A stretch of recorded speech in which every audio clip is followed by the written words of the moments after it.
Hello, welcome back to my channel.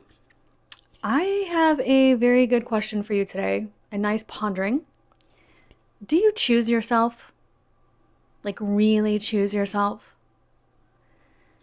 And what do I mean by that? Is choosing to love yourself, choosing to place boundaries and hold them, choosing to give yourself something nice and pretty. Choosing to give yourself peace, grace, joy.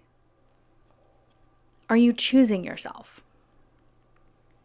I ask that because as women, we are very programmed to choose someone else, choose our partner, our children,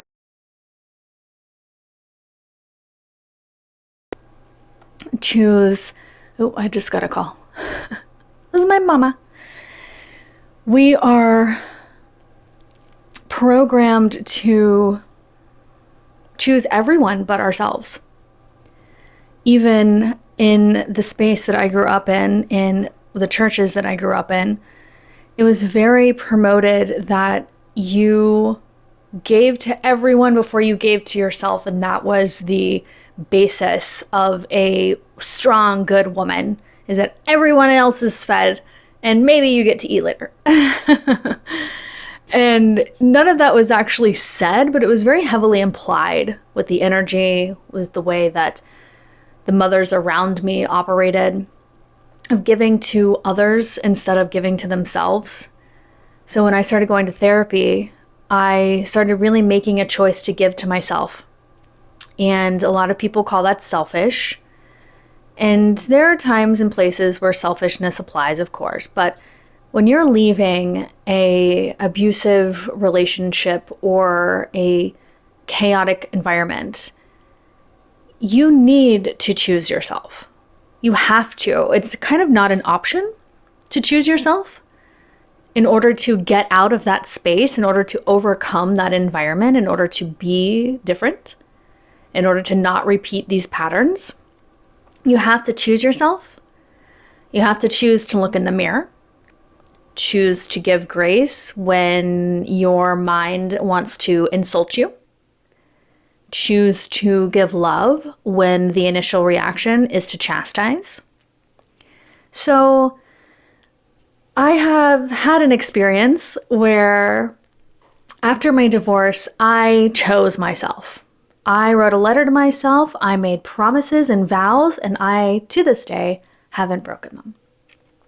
I took it very seriously. And in that time of choosing myself, I have done some pretty incredible things. I've lived a really big life. I've lived in 7 countries. I've written a book, Making Space to Breathe. I have published articles online. I've gotten all kinds of certifications. I mean, the list is long of the things that I've chosen to do for myself. Everyone else's will look different. I have met women around the world who would have left these environments and chose to pack up herself, put herself in a suitcase like I did, and live all over the world, experiencing things and having joy and inciting a lot of fun and playfulness for the inner child and a lot of healing. I've known women to go van life by herself. And a friend of mine is Australian and traveled all over Australia and the outback and all across Asia in her van by herself. That's pretty incredible after leaving a chaotic relationship. So there are so many things that one can do for oneself to choose you. And it's hard. It's really, really hard at first to choose yourself, and to consistently choose yourself, right? Like it's easy in some moments. It's easy to go, oh, I've had a hard day at work. I'm going to go home and have a bubble bath and a glass of wine. That's an easy choice sometimes.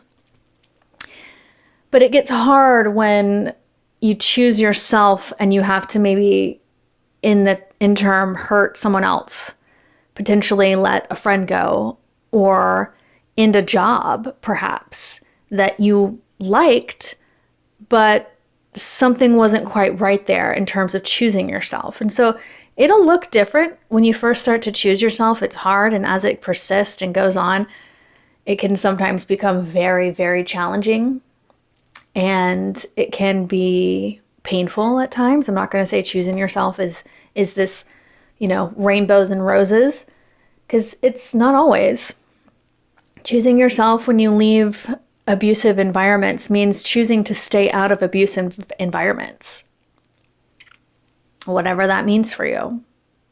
Sometimes that could even be our family. It could be friends. It could be the place of employment.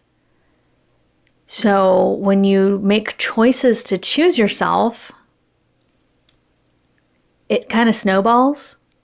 It slowly becomes a choice of, I'm going to go home and have a bubble bath and a glass of wine, to, I'm leaving this man because he has not been treating me well for X number of time. And those choices can be hard and painful.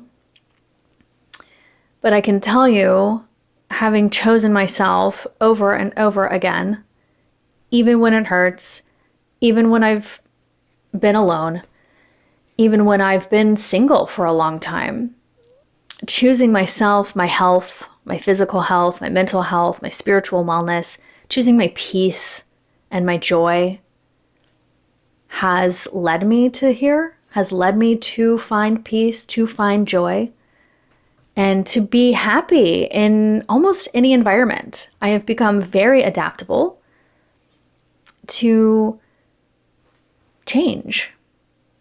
When you first leave environments that are abusive, the nervous system is very dysregulated. There's a lot of, you're used to fight and flight. You're used to chaos. So it feels like safety to the body, but the mind is saying something else. The spirit is saying something else. But it will feel like safety to the nervous system and to the body because that's what the body's used to receiving. Once you start unifying mind, body, and spirit, then you start going, oh, there's some conflicts here. I'm wanting to choose myself, but I'm still in this chaotic environment. And so then it becomes a choice of shifting environments, which is really, really hard. And a lot of people don't do. And I always like to encourage anyone, but specifically women, to find that courage, to find that inner strength, that inner knowing of, I got this, like I really fucking got this, by choosing myself and by choosing to step away from these chaotic experiences, by choosing to end the pattern, to stop the loop. It's not easy to choose yourself. But when you do, your life becomes blessed in a way that you could not have imagined. Things start to arrive for you. Things start to really work in your favor. Not that they didn't before, but you can really evidently see that the universe is working in your favor. So I always encourage to take small steps, one step at a time, one day at a time. And I like to encourage, when you choose yourself, to choose who you are in the moment, where you are in the moment, not where you wish to be, not who you hope to be, but choosing who you are in this moment, within the chaotic environment. Not really choosing the chaotic environment, but being okay with that space and starting to make choices to remove yourself from those chaotic environments. Slowly, one step at a time, one step at a time. When I was married and started really recognizing these abusive patterns within my spouse's family, and not even really his family, it was just another individual. But when I started noticing patterns, I would tell him, you're not going to treat our children like this. You're not going to say that to them. You're not going to talk to them like this. We're not going to raise them like this. And I just leaned back and went, why am I trying to control this situation? This guy is who he is. I am who I am. We are clearly not aligned.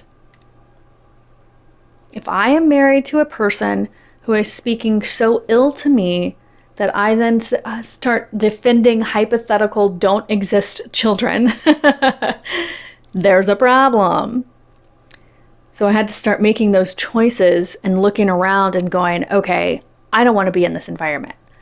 I would not raise children in this environment. Therefore, I don't need to raise myself in this environment. I don't need to be here. And so I accepted it for what it was, accepted it for the unhealthy environment that what it was, accepted my part in it, and started making steps. Taking steps to get out. Taking steps to move on. Long before we ever separated or we were separated off and on. But as we were separating, we separated multiple times. And as we did, each time I would take more steps, initiate more action towards choosing me. And as I did that, I allowed what was meant to happen to happen. So as I chose myself, I didn't also choose to manipulate, control, or change the environment around me. I just accepted it. And so when there was something that didn't suit me and wasn't aligned for me, sometimes without word, I would get up and walk out of the room. Or I would drive a different way to somewhere that I go frequently. Or I started going to a yoga studio and making friends. I made choices to get myself out of the unhealthy environment and one step at a time accomplish that. And by the time I left and was telling everyone I was getting a divorce, I was gleeful because I had taken these actionable steps for myself for months that led me into my first apartment ever at 30. I was so excited. I was so excited. My first apartment ever. The universe brought me a dog because I was having to leave my dog with my spouse. So the universe brought me another dog, another companion who was the most perfect companion for me in that time. And I wasn't even looking for a dog. I wasn't thinking about a dog. I was brought a friend who is still a very close friend to this day. I was brought a career opportunity. I went into real estate and started my own business. And for the few years that I was in real estate, it went really well. So many things came my way that I just started saying yes to it. Just yes to the universe. Just anybody that offered me something, I'd go, oh, yes. But then I had to learn let me think about that. Because then I was over yesing. But, it's an ebb and a flow. The pendulum swings both ways. And then you find your balance. And so that was how it was. By choosing myself, the universe started giving me opportunities. By choosing to go into a more peaceful, healthier pattern for myself and choosing to say, this ends with me.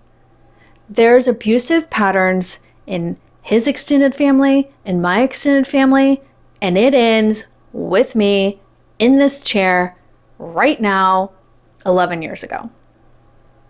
So you never know where you'll go, where life will take you, what the universe will give you by continuing to actionably choose yourself every single day. And if you ever have any questions on this, you can message me. But I hope you check out one of the Yoga Nidras that I have. Yoga Nidra helps you to build safety in the body.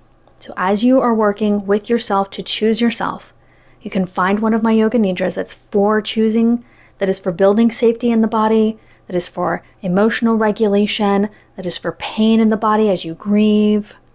There's all kinds of options in the library to choose from. And I hope to hear a comment on both this video and on the Yoga Nidra that you chose and what led you to that specific practice. And I hope that you stick with it for a couple of days. Let it resonate with you. Let it meld in. Let your body start to feel safe as you move out of environments that are no longer serving you. Until next time.